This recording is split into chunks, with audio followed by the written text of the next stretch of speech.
In 1913, a man named Leo Max Frank, the superintendent of the National Pencil Company in Atlanta, perhaps Marietta, Georgia, was accused and convicted of murdering a young girl who worked at the factory. He was sentenced to be hung, and his sentence was ultimately commuted to life imprisonment by then Georgia Governor John Slayton. Frank was subsequently lynched by a mob that entered the jail. You may have heard of this piece of history. The verdict in Leo Frank's murder has been appealed unsuccessfully and has been questioned over the years. Frank is thought by many to have been made a scapegoat in this instance because he was Jewish. Last week, I was lucky enough to be in New York City for a brief 48 hours for a meeting of the Reform Pension Board and caught a fabulous new Broadway show, Parade. Parade tells the story most powerfully, I might add. I was skeptical how this story could be made into a musical. Parade tells the story of Leo Frank, his accusation, his trial, his time in jail, and his murder. A month earlier, the night Parade opened for previews on Broadway, a group of neo-Nazis stood outside the theater, harassing theatergoers, handing out literature, and damning the historical basis of the play. The irony was noted. Here was a play about antisemitism that resulted in the death of a Jew that many presumed to be wrongly accused for a crime 110 years ago. And anti-Semites were at it again, this time taking on the play that told that story. CBS reported, and I quote, "In a statement, the producers of Parade said, if there is any remaining doubt out there about the urgency of telling this story in this moment in history, the vileness on display in front of our theater last night should put it to rest." Parade's lead, Ben Platt, commented later that evening from home on Instagram. He said in a video that he filmed, I think sitting on his couch, "It was definitely very ugly and scary, but a wonderful reminder of why we're telling this particular story and how special and powerful art, and particularly theater, can be." I heard of that opening night protest and happened to see Ben Platt's video as he posted it. The actor was energized by the cast. He was grateful to be telling this story with an incredible cast. And deeply saddened, he, by the way, is a Jew. He was deeply saddened by the anti-Semites outside the theater. So I was eager to see the show and really grateful to do so last week. I had heard the story of Leo Frank and read about it years ago. At the time, it was a distant past, but it felt awfully relevant last week. As Yair Rosenberg, who will actually speak here in a few weeks, of The Atlantic, wrote about Parade, he wrote, "Outwardly, the production tells the story of one of the great anti-Jewish injustices in American history, the lynching of Leo Frank following his questionable conviction and the commutation of his sentence." And the ADL explained, "The trial and lynching of Leo Frank demonstrated that America carried some of the historical stereotypes and conspiracy theories about Jews that had characterized European life for centuries. The blood libel charge, the idea that Jews murdered Christian children for our ritual purposes, was rare in America. But a related theme of a Jewish predator attacking a young Christian female surfaced in this trial." For the past week, I've been carrying these stories about this history. I've been thinking about Leo Frank. I was thinking about the countless times in Jewish history that we have been made scapegoats. I've been thinking about that term blood libel, which often comes up as we approach Passover. As the U.S. Holocaust Museum explains on its website, and you may be familiar, historically, blood libels often took place before Passover. Jews were charged with the using of the blood of Christian children to bake matzah. The proximity of these charges to Easter was often associated with the continuing belief that we the Jews, crucified Jesus. Blood libels and allegations of well poisoning were a major theme in Jewish persecution in Europe throughout the Middle Ages and even into the modern period. They show up sometimes still. They were a central component in the development of modern anti-Semitism in the 19th century, and blood libel accusations often led to pogroms, violent riots against Jews, and that were frequently encouraged by the governments. One response to the blood libel, which you may have heard of in literature or seen, I think there's even opera of it, was that of Rabbi Judah Loew of Prague. Anyone know what Rabbi Loew created? Was that it? The golem. He made a creature out of clay, as lore and legend would have it. It has been said that Rabbi Loew went to the banks of the Moldau River in Prague one night, and he made a form, he made a shape. He gathered wet clay, he applied some esoteric knowledge drawn from Kabbalistic texts, and breathed life into this mass and called it the golem. As the story goes, the golem is brought to life for exactly this purpose, to defend the Jewish community against the blood libel. That it was to protect the Jews. The rest of the story is that the golem's power went off on his own and Rabbi Loew had to remove that. But the lore is that, anyone here been to the Alt-New Shul in Prague? The story is that the remains of the golem still lie in the attic of the Alt-New Shul, and you could, with the word emet, or truth, bring it back to life. What's that? Okay. So the golem is legend for sure, but it also is a strategy, right? To meet irrational hatred head on, to undermine terror and to mitigate its impact with resolve and persistence. Death is the threat, the golem is the response. Another response to the perils of anti-Semitism comes in a passage in the Haggadah. There's a passage that starts with a verse from Jeremiah. It's actually a collection of biblical verses that beseeches God and says, "Pour out your wrath on the nations that do not acknowledge you.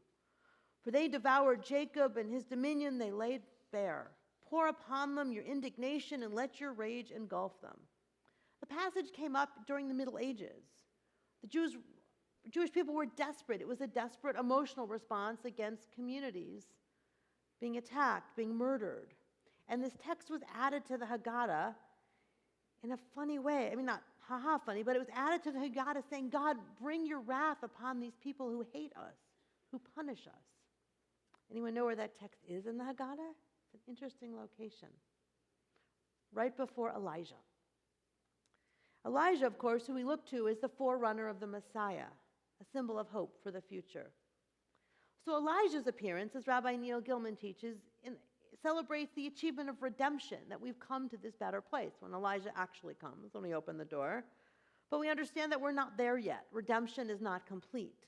The world is not yet redeemed. But we open our doors and we look outside.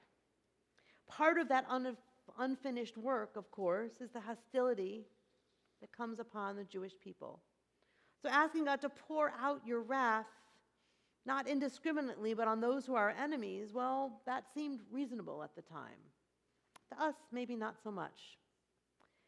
As he would be thrilled with this. As Jeffrey Kohlberg, editor-in-chief of The Atlantic, writes in the New American Haggadah, in the ghettos of Europe, Jews opened their doors at this moment in the seder for two fascinating and conflicting reasons.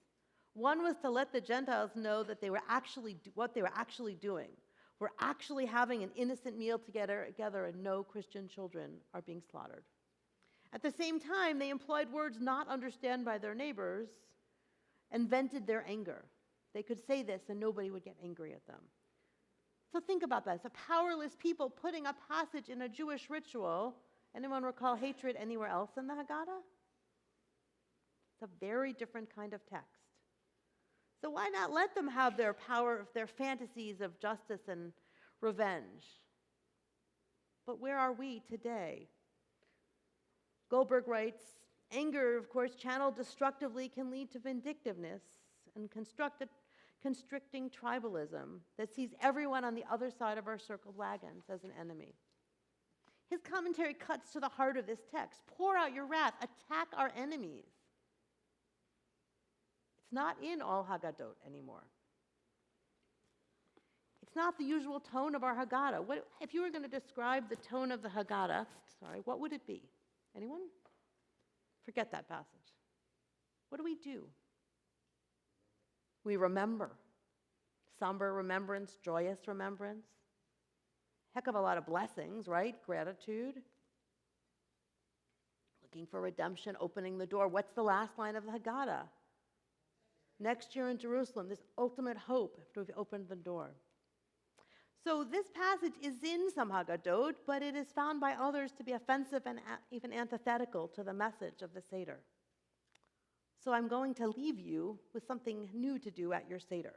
You might know that this is Shabbat Hagadol, the great Sabbath, the Shabbat before Passover. Traditionally, the rabbi gave a really long sermon. You're saved from that. But in that was some kind of teaching for Passover to get ready for the Seder. So I'm going to leave you with that. Remember how I said that we opened the door for Elijah after we have this passage that says, pour out your wrath? So what's in Elijah's cup? It's wine. We fill it before we set the table. I invite you this year to do something different. And if you're going to someone else's house, ask them to do something different. Don't fill Elijah's cup. Wait. And at the beginning of your Seder, do something new. Pass Elijah's cup around and have each person, you don't have to have a pitcher. I asked for a very small pitcher of grape juice. Wow. Someone's going to drink this later. But have people even pour from their Kiddush cups. And instead of thinking of anger and wrath that you would pour out on enemies, think about what you can pour in terms of compassion and name it. Ask each person to say, I say pour out kindness.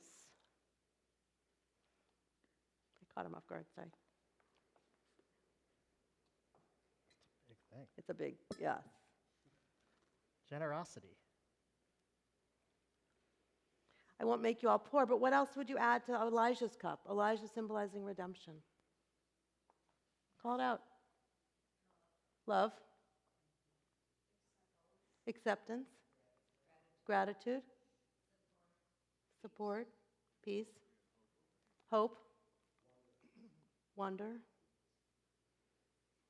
Invite those who you are having Seder with, and you can even ask someone else if they're the host, to fill Elijah's cup with words and actions and references to the things that you can do, that we can do, to pour out not wrath, but compassion. And after you do that, I will leave you this evening with a reading that comes from a really beautiful new Haggadah called Mishkan HaSeder. You can guess what series it's from, a new Haggadah that the Central Conference of American Rabbis published 2 years ago. But I'm going to give you all, anyone who'd like, a copy of that reading. And it says, the pages of many a Haggadah are stained with wine, a reminder that others were here before us, and like us, they spilled drops from their cups for the plagues upon Egypt. Stained as well are the pages of Jewish history, not with wine, but with tears and with blood. For after Egypt, our forebears knew other kinds of slavery, the shock of exile, the pain of persecution. Here at this table of abundance, we remember our people's despair, crusades, pogroms, and we pour out our hearts. Here at this feast of empathy for the stranger and the hungry, we remember our people's tragedies, Inquisition, Shoah, and we pour out our souls. Let these memories of despair and tragedy lead us to repair the world. Let us pour out our hearts and souls for the sake of Tikkun Olam. Indeed, let us not pour out our wrath. Let us pour out our compassion. Ken Yehi Ratzon. May this be God's will and ours. Amen. Amen. That reading, you can receive it when you leave the sanctuary. This evening will also be on the table, the Oneg Shabbat, and I know we're all distracted by the siren that just went off. We'll find out. Joel will let us know if we need to leave the sanctuary. We turn to 200.